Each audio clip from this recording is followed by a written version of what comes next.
Well, look who I ran into. I'm in Okemah, Oklahoma, and this is the birthplace of Woody Guthrie. If you don't know who Woody Guthrie is, that's okay. Stick with me. We're going to walk in his footsteps, and I'm going to try to tell you about this guy. And truly, I did not know too much about him myself, and I'm ashamed to say that because I'm from his home state. I'm from Oklahoma.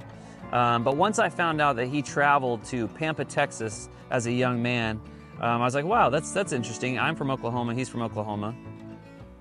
I'm a songwriter. He's a songwriter. He moved out to the panhandle of Texas. I did the same. And so it just sparked my curiosity. I wanted to know more about Woody Guthrie and what made him him. And so my plan is to find out as much as I can about him here in Okemah, Oklahoma. And then I'm going to go up to Tulsa. We're going to go to the Woody Guthrie Museum, where a lot of, I think it's of his personal things are, a lot of history obviously. And then we're going to travel down Route 66, like most of the Okies did as they were traveling west, and document some of that. And then we're going to head all the way out to the panhandle of Texas and end up in Pampa, Texas, where he ended up and was working at Harris Drug Store, and that they've now turned that into the Woody Guthrie Folk Music Center. And we're going to end up there, and we're going to walk in his footsteps and really try to find out what made Woody Woody.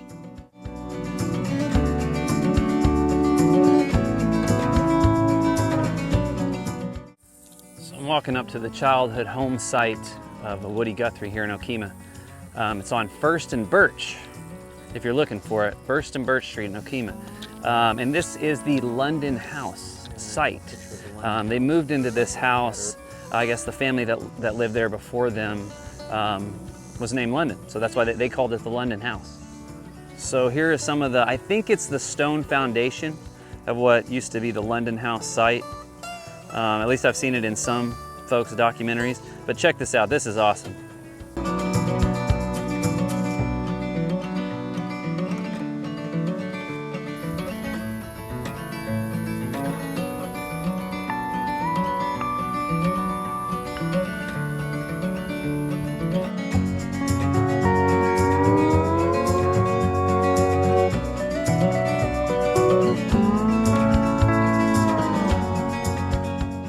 So I'm currently walking through these hills and some of this forested area here in Okemah, and this is right near the London House site. And he said, you know, they used to play outlaws and sheriffs on these hills and shoot bow and arrows at each other, throw rocks at each other, and he was surprised that most of them made it to the age that they made it.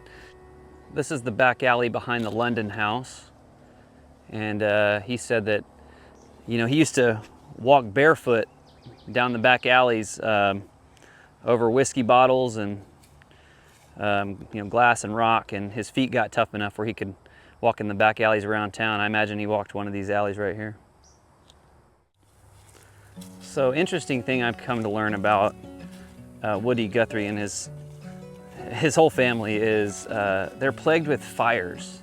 And actually he said in an interview that one of the first houses that his dad built right here in Okemah, like the day after it was built, burned to the ground. Now, was his dad setting it on fire on purpose for insurance? I don't know, but and we'll go along and I'll show you some examples, but fires plague this family. It's the home of Woody Guthrie, the water towers. You know, there used to be those two towers on the left.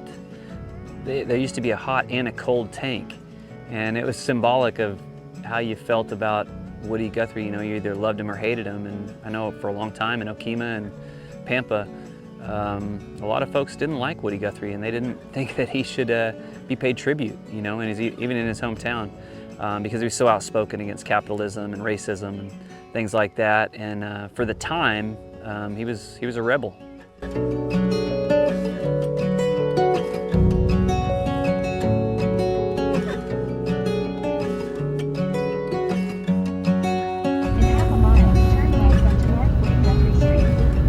All right, we're driving out to Woody Guthrie's gravesite, and he's actually not buried there. His ashes were spread on Coney Island because he died in New York, but they did have a gravesite for him, and I think his family members as well. And when you talk about Woody Guthrie's rough childhood, I think it's important to talk about his family, because he had a very, very traumatic childhood and a very controversial childhood. I mean, given the nature of his father. His father was a supposed member of the KKK and rumored to have been involved in some lynchings, actually, here in the Okemah area. And at that time in Oklahoma, the KKK was a really powerful force during that time, early 1900s. And so, you know, that's something that Woody Guthrie was exposed to at a very young age, you know, that racism and you know, and this was a pretty diverse area. At the time, I think he said it was a quarter black, a quarter Native American, and 50% white.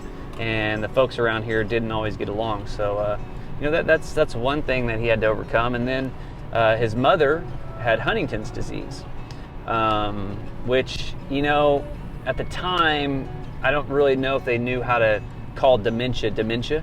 But, you know, a lot of the symptoms were very similar. But yeah, his mom was, you know, having mental issues and would have physical outbursts and violent outbursts. And so that's something they had to deal with too. And again, she was rumored that she would often set things on fire or set herself on fire. And when his sister died, she was 14 years old, at one of their houses that they had moved into. You know, it's rumored that possibly his mother is the one that set her on fire, or, you know, did she accidentally set herself on fire? But she died in that fire at only 14 years old. So, I mean, right there, that's the beginning of just the downfall of this family.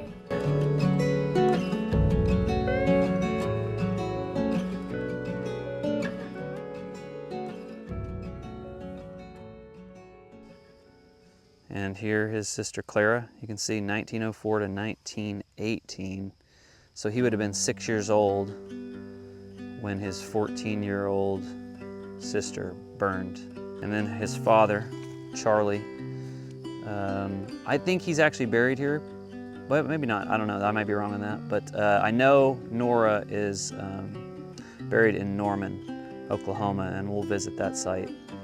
She was admitted to a mental institution when I think Woody was 14 years old. So, and then his dad, Charlie, had already left for the Texas Panhandle, so he was abandoned at the age of 14 here in Okemah.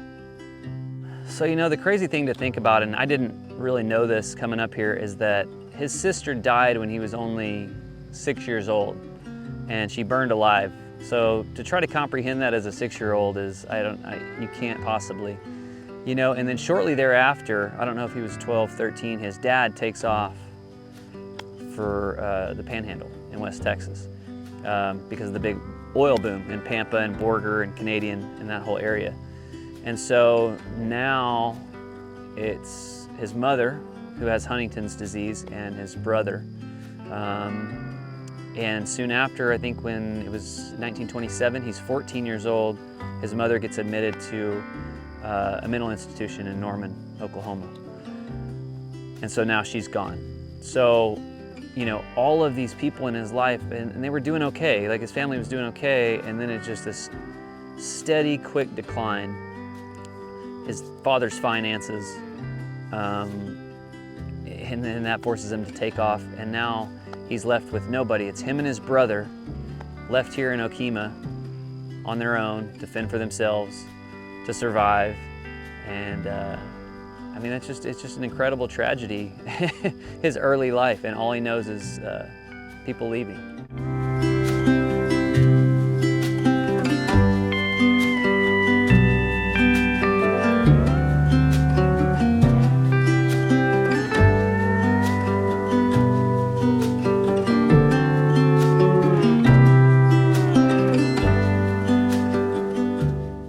Okay, so Woody Guthrie was a hobo, a traveler, a rambler, an Okie. Well, he didn't like to be called an Okie. Well, I don't think anyone did at the time.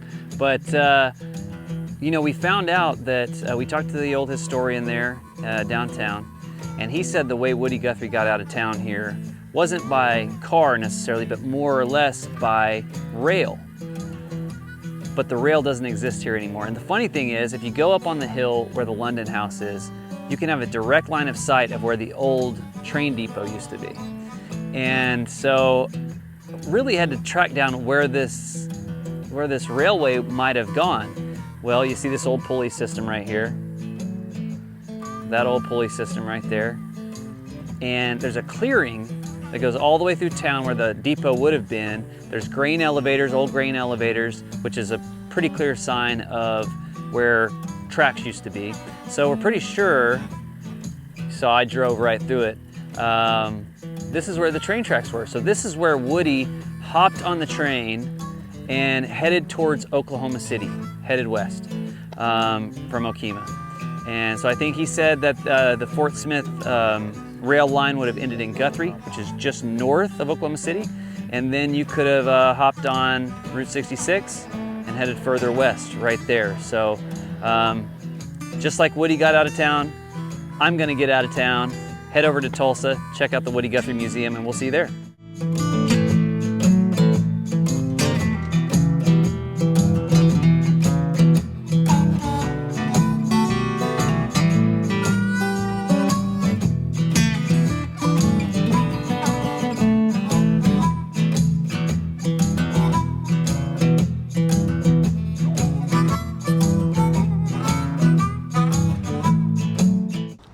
So I made it to Tulsa, Oklahoma, and right now I'm right outside the Guthrie Green. It's a big open amphitheater type thing, and about to go into the Woody Guthrie Center. I've never been here. I mean, I've been to Tulsa, but I've never been in the center. Pretty excited to see what we can find out.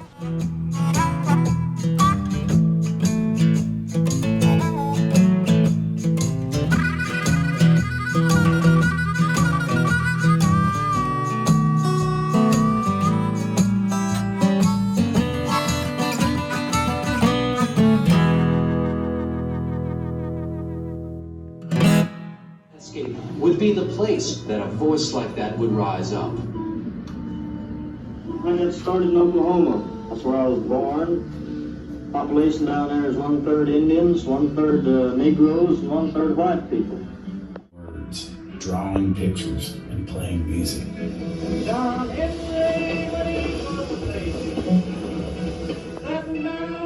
That western road, I'm gonna hit that Oregon Trail is coming forward.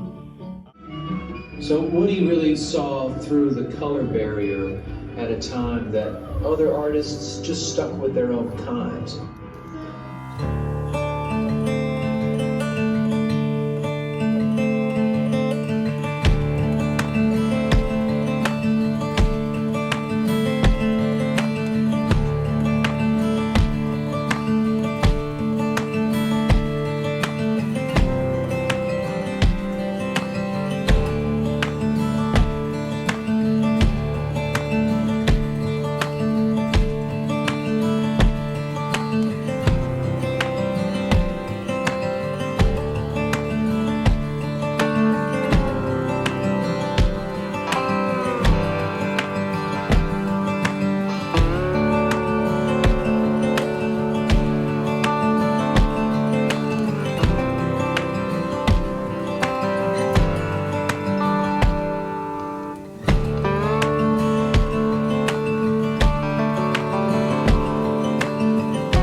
Handwritten lyrics right here of Dust Pneumonia, or Dust Pneumonia.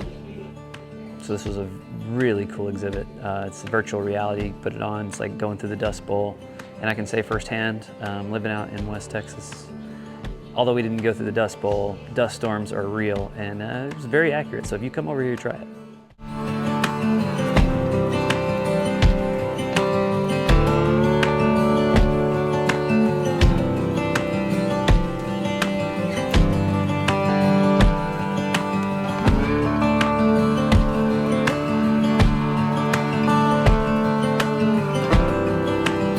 Trump made a tramp out of me.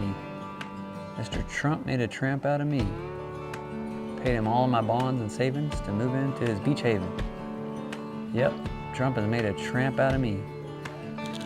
You know what most people don't realize is that Woody Guthrie was a prolific artist with his drawings and paintings. So this is a handwritten copy of the lyrics for Slipknot, which is a song about when his father played part in a lynching there in his hometown of Okemah. All right, just got out of the Woody Guthrie Museum. That place was fantastic. That was an incredible museum. They had all kinds of videos, pictures, information, a lot of details that I didn't really know about. If you're in Tulsa, you've got to check out the Woody Guthrie Museum, man. It covered a lot of stuff about the Dust Bowl that I didn't have extensive knowledge about, which is great. And it also detailed a little bit more graphically his father's involvement with the KKK and all that stuff. So anyway, either way, you got to check it out. It's a full, comprehensive overview of the Woody Guthrie story. So come check it out. The Woody Guthrie Center. How cool was that place, man? That was awesome. So now, like all the other Okies, gonna hit the road and head down Route 66 and start heading west towards Pampa. That was Woody Guthrie's next stop after he left Okemah. Now, we don't know exactly how he got there. I did learn in the museum that it was a combination of train and riding on trains, riding on cars, hitchhiking, some actual hiking on foot. But he used multiple routes of transportation to get to Pampa. But you know, once he hit Oklahoma City, there was basically one way to get west, and that was the Mother Road, Route 66.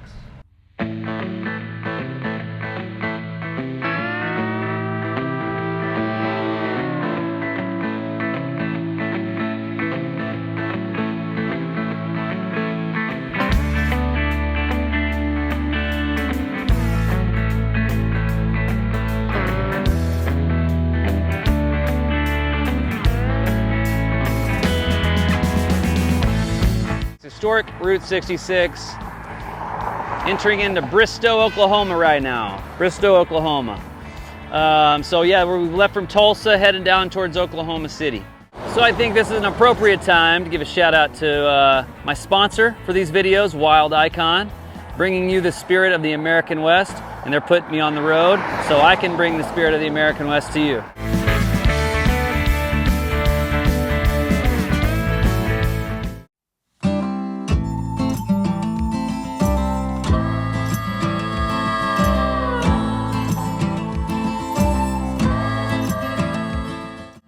So we all know now that Woody Guthrie was a hobo, traveled by train, traveled by rail.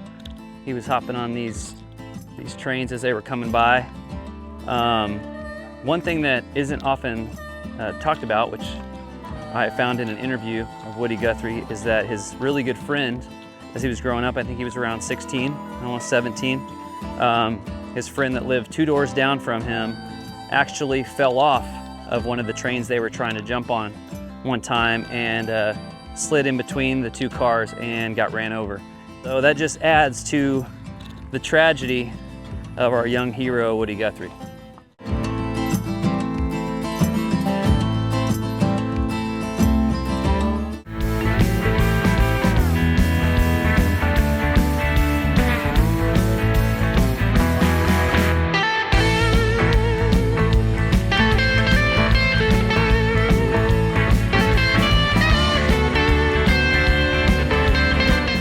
So I stopped off at the Rock Cafe in Stroud, Oklahoma. It's been a long day of filming and travel. Headed down Route 66 right now, getting closer to Oklahoma City.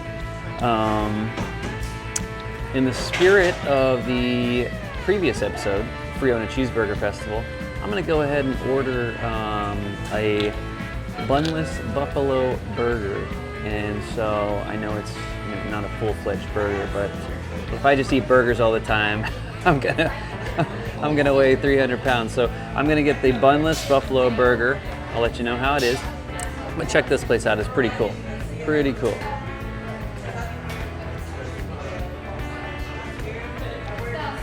A Route 66 classic diner, Rock Cafe. I'm not sure what I was expecting, but I was not expecting this. Check it out. Looks delicious. Sauteed onions. It's a buffalo burger right there. We got sauerkraut for the side. Man, it's gonna be good.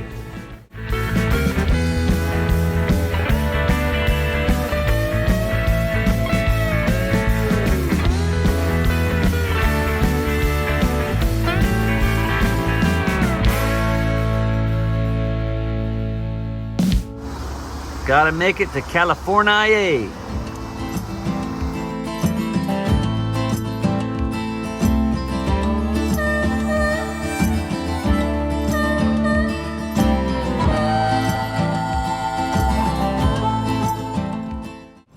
All right, we're back on the road.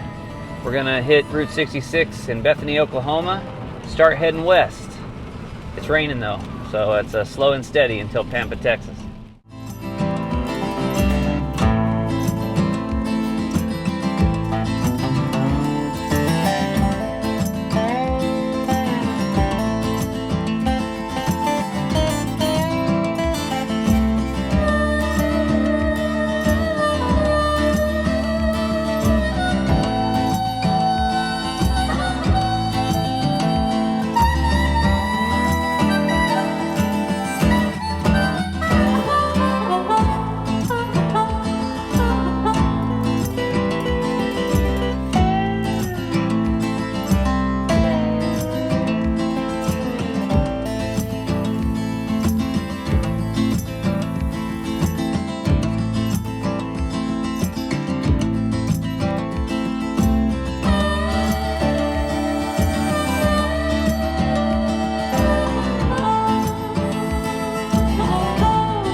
All right, so we made it to Clinton, Oklahoma, and the Route 66 Museum. This is the Oklahoma Route 66 Museum. There's actually a national Route 66 museum down the road in Elk City, which we're also going to check out. But I'm curious to see if we can find some stuff on the Dust Bowl, some stuff on the Big Migration West, and who knows, maybe some Woody Guthrie stuff.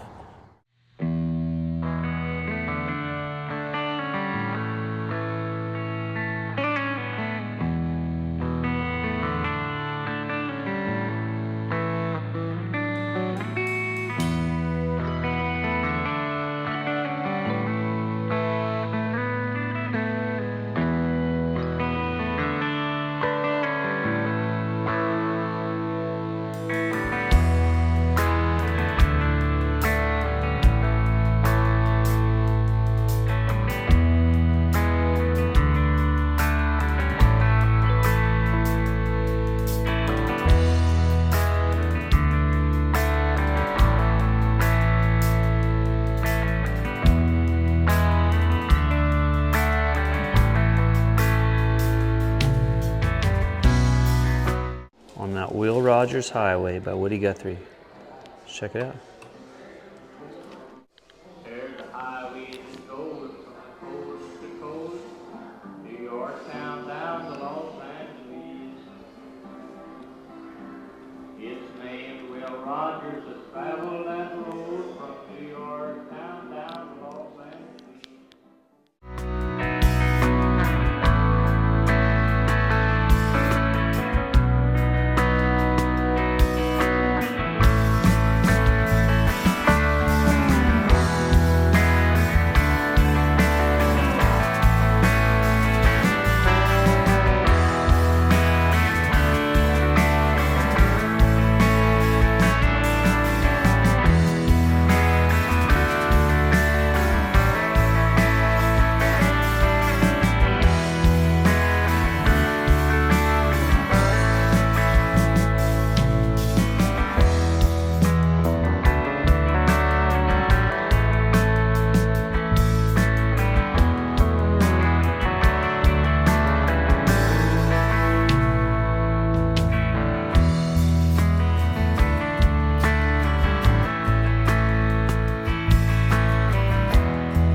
So we're here in McLean, Texas, this really cool old Phillips 66 gas station. So we now have to jump off of Route 66 and start heading north. We got 30 miles north to Pampa, Woody Guthrie's second home. And we're gonna go to the Woody Guthrie Folks Music Center. We're gonna meet with a guy named Mike who knows a ton about Woody Guthrie, and he's gonna give us a scoop on what went down in Pampa, and that's where Woody Guthrie's music career really started to take off. So I'm excited to meet him. We'll see you there.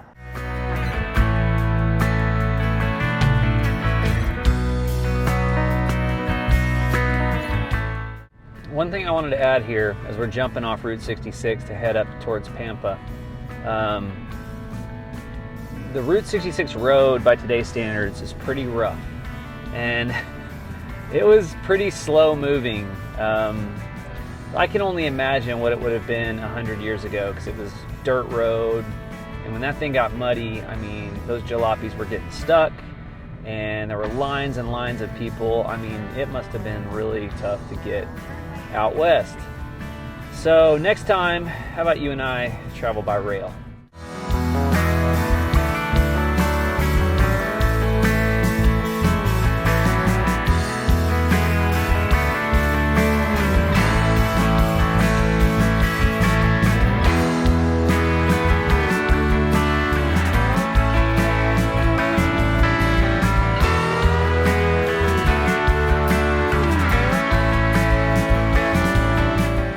So, we finally made it to the old, dusty, windy high plains of Pampa, Texas. Woody Guthrie's old stomping grounds. This is the second place that he moved in his life. He moved here when he was 17 years old.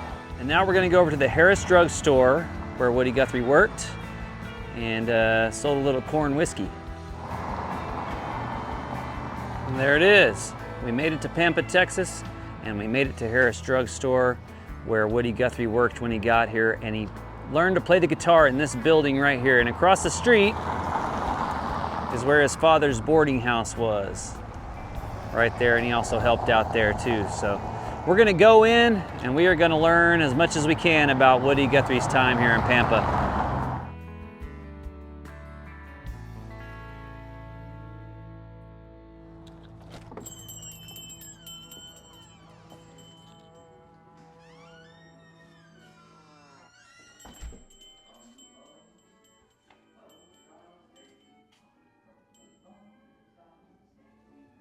So, Mike, thanks for meeting with me, man. It's been a long journey for me. It's been incredible to learn all that I've learned about Woody Guthrie's life and the missing piece right now. And, you know, as artists, a lot of our views on the world are shaped by how we grow up. Right. And this has really been my journey to figure out what made Woody Woody. And so this piece right here is because I know this is where he really learned to hone in his musical talent. Yeah. And so I guess maybe some insight you can give me is, you know, how did he get his start here in Pampa? You know, what was the catalyst here in Pampa that really pushed him to music? Well, in the first place, he's got his first guitar behind that door right there. So he found an old guitar here, and the boss was Shorty Harris, and he asked him if he could fool around with it and said, if you can learn to play it, you can have it. So he got his first guitar in this room right here. Wow. So his musical career started right here. He started writing songs in this room. Wow, that's amazing. And the old Shorty used to call him his hobo songs because he wrote a lot of songs about traveling. But about his, what made him Woody, when he got here, his mother was in a mental institution in Norman, Oklahoma. His dad had been burned up in a fire real bad that she set. It took him months to recover, years actually. That's why he came to Pampa. So Woody was left on his own in Okemah at 14 with his brother Roy. Well, he lived in a little shack there for a little while, and through the winter time he almost died. The cold, his brother Roy come looking for him, and he was darn near dead, and he took him to the doctor, got him fixed up, and talked to a local family that used to play music with Woody's dad and taking him in. They already had like 9 kids, so one more wasn't really a big deal for them, the Moore family. And but like I said, so you know, They had went from being a middle-class family with his dad being a local politician and well-known and well-liked and a landowner to losing everything and becoming destitute, to even had to leave Okemah at one point, moved to Oklahoma City, and he sold fire extinguishers, and they almost starved to death. He came back to Okemah, and the oil boom had gone, and Okemah had turned into a ghost town, basically.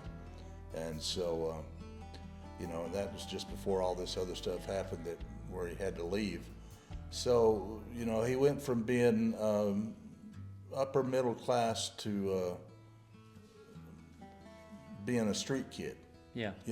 And he learned how to survive by entertaining people, dancing on the street, playing the Jew's harp, playing his harmonica. That was in Okemah, right? He learned to play. He learned the harmonica in Okemah. That's right. From a black man at the barbershop by the railroad tracks, and this guy, he come up to him one day and he heard him play, and he said, "Man, that is the most lonesomest sound I ever did hear. What is that song?" He said, "Well, that's the railroad blues, son." So Woody would, he would come by there, and the next day he'd come by and he'd say, "Well, what is that song you're playing today? That is just so lonesome." He said, "That's the railroad blues, son." And every day he'd come by there, and that was the railroad blues, whatever song he was playing. So if you look it up on YouTube, there's a song called the Railroad Blues that Woody does on the harmonica. There's no Sounds vocals. just like the train. It really shows you how talented he was on the harmonica. He was a really, really great harmonica player. And a friend that he met here turned out to be his brother-in-law later, Matt Jennings. He said that Woody played it different than anybody he ever heard. And he couldn't figure out why until years later when he found out Woody turned it upside down and played it backwards. Oh my gosh. That's the way this man had taught him. Okay. So he sounded a little different than everybody else on it. Wow, that's amazing. Yeah. So, when he got here, he like I said, he bummed around a little bit. He gets here, and his dad's got this boarding room across the street. That's really that's really a nice name for it. It's a cot house where the men can rent a cot for $25 for 8 hours. Oh, okay. And when you get up, somebody else lays down. They call it hot cotton because there was, the oil boom had just hit here, and there was all kinds of workers with no place to live. So Woody lived there with them. Upstairs, they had the girls, working girls, were upstairs. Yeah. So Woody, at 17, he still was pretty immature and looked really young, and had this big shock of hair and big Adam's apple and big ears, and he looked kind of funny, and he didn't have very good clothes to wear, but everybody just took him in and they loved him. And he drew pictures of them. Yeah, his artwork was incredible. Well, that's how this guy here in the drugstore really found out about him, because they would hang the pictures up in the windows across the street. People walking down the sidewalk would see cool. them. Who's doing this? And so he said, "I'd kind of like to have some of that in my window, Oh, nice. And when he met Woody, they became fast friends, and Woody wound up working for him, and it was on and off. It was, there wasn't much really work to do or to be had. Right. But he kind of took Woody under his wing, and I think he made sure he had food to eat, and kind of tell him when to take a bath, and stuff like that. Hey man, you're not smelling so good. Woody, you need to go jump in the creek. Yeah, Woody was known for not bathing regularly, and of course the life that he lived, Yeah. And sleeping on the floor, that was sleeping on the ground. I think he has a hard time fitting in with school here. He tried to go to high school here, but he said that he had to work for the money. But he had been out of school since he was 14 already. Yeah. He wasn't really fond of school. No, not really. But he found the Pampa library. That's cool. That's he can educate himself a little bit, I guess. And he did, and he became friends with the librarian. Her name was Mary Todd. Okay. And she said that he took every book home in the library. Now I don't know, in 1929 that might have been 3 books. But no, she said that he took books home on philosophy and literature and political science and religion. It wasn't light reading. It wasn't. So that was probably expanding his world and his knowledge That's what beyond exactly. what he... This was his education. Yeah. And he even got into it so much that he wrote his own book on philosophy. Oh wow, I didn't know and that. typed it up, and she put it in the library. There Is it on still the there? Shelf. No. Oh. God, I wish it was. Oh man. But he painted her a portrait of Abraham Lincoln, an oil portrait that hung in the library there for years. Oh wow. And I think it's at the museum. I think I in saw Tulsa it actually. now. I did. Yeah, I think I saw it in Tulsa. Yeah. But it was in the Pampa Library here until they moved it. Incredible. And how it disappeared from here and wound up there, we really don't know. But at least it didn't get destroyed. You know, I'm glad that it wound up. So I heard that he was selling a little whiskey here at the drugstore. Well, you know, I said this was a drugstore like that was a boarding house. You had ice cream, root beer, and bootleg liquor. Yeah. And it was moonshine mixed with ginger for flavor. Okay. And they called it Jake. So the other part about growing up with Woody, not only did he learn music here, but he got married here. His first wife, it's Matt Jennings' sister. Is that right? Mary Jennings. Yeah. Which, when Mary told Matt that she was interested in Woody and she would like to marry him, Matt told his sister, Woody Guthrie is the most unlikely candidate for a husband on the face of the earth. Hobo, doesn't bathe. She said, but he's not like the other boys. Woody was very reserved, never smiled, but he made everybody else laugh. Yeah, he was a funny guy. Yeah, you know, it was you know, and maybe it was his mechanism for dealing with some of the... I think it was for dealing with the hurt, but you never heard him like feel sorry for himself, because I think what he realized was everybody around him was going through some sort of tragedy themselves. He seemed to be very sensitive, like empathetic to the struggle. And I think that's why everybody was drawn toward him. Wow. Because he was so empathetic to people, and their struggle was his struggle. Wow, yeah, that's amazing. And I think all the philosophy books, he said he read all these books, and he said, there's so many wonderful things in these books that people talk about. He said, but nobody does those things. Oh, wow. Nobody lives like that. He was talking about the philosophy and the things, how you should live your life and what you can expect. He looked for the good in the world. He saw the bad, but he saw the good and that was more important. Right. And because without having experienced that bad, he couldn't really appreciate the good for what it was. You can't know the sweet and the sour, right? Yeah, You can't know the sweet without the sour. Yeah, and sure. So I think everywhere he went, he gravitated toward the railroad tracks because he didn't like to ride trains, but he liked the people that he found there, because they were like-minded. Everybody was heading west. Oh yeah, it in search for something bigger and better. You think of hobos being on the railroad tracks riding freights, right? But you got to think of it, this time, everybody was out of work, and you had farmers and carpenters and oil field workers and every kind of factory workers. Everybody's looking for work, so all these people were riding the trains. It wasn't like they had been vagrants their whole life. Everyone was in a similar situation. Everybody was in the same situation. So there was all these men would hang around the railroad yards, and there was always a hobo stew going. So Woody could always go down there and hear stories and meet people from all over the country, and it gave him the fodder that he needed. It gave him the knowledge and just the experience of so many other people where he could really tap into that. And the idea that everybody had this drive in them, that they wanted to work, they wanted to better themselves, they wanted a better life, and they were willing to work for it. They weren't asking for a handout. Right. They just wanted a job. So we've got this like coming of age for Woody Guthrie right here, and he's learning, and it feels like things are kind of swinging upwards a little bit, and then the Dust Bowl. And then the Dust Bowl hits. Yeah. And I mean, even, now all the farmers are out of work too, because, they can't farm. Our livestock's been killed. Yeah. People are dying of dust pneumonia, babies and children. And it's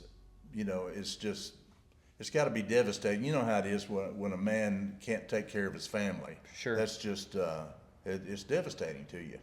And I think that you know, Woody had a good intentions. He had the right idea. He might have not have done it the right way because he took off without telling anybody. Did he really? Yeah.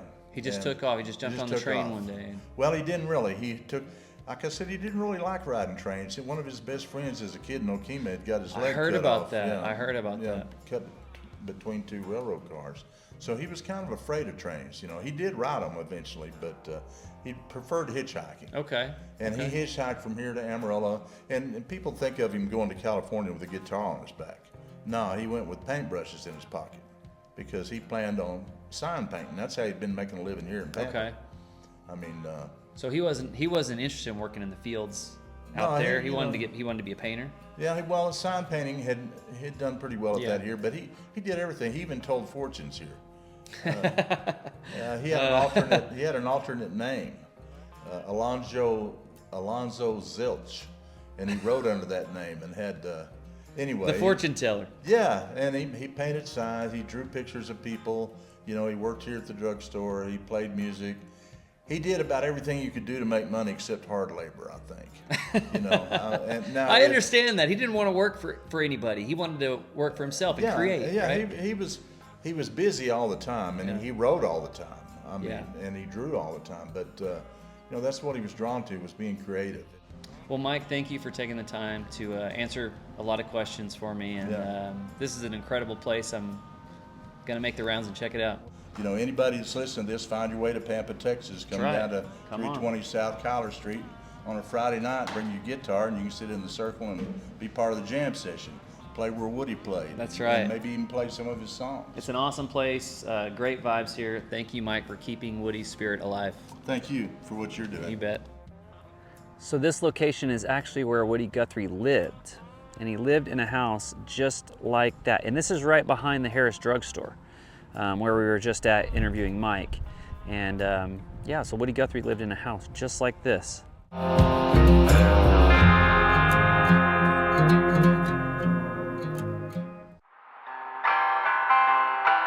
So long, been good to know you. So long, been good to know you. So long, been good to know you. This dusty old dust is a-getting my home. I guess I'll be drifting along.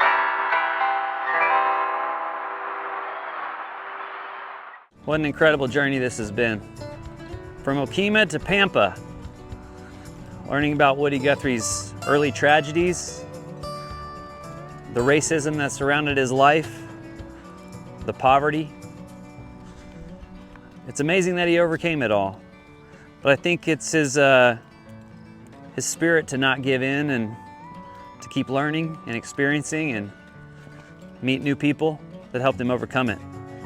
He did it with great art, great music, great sense of humor, a little bit of travel.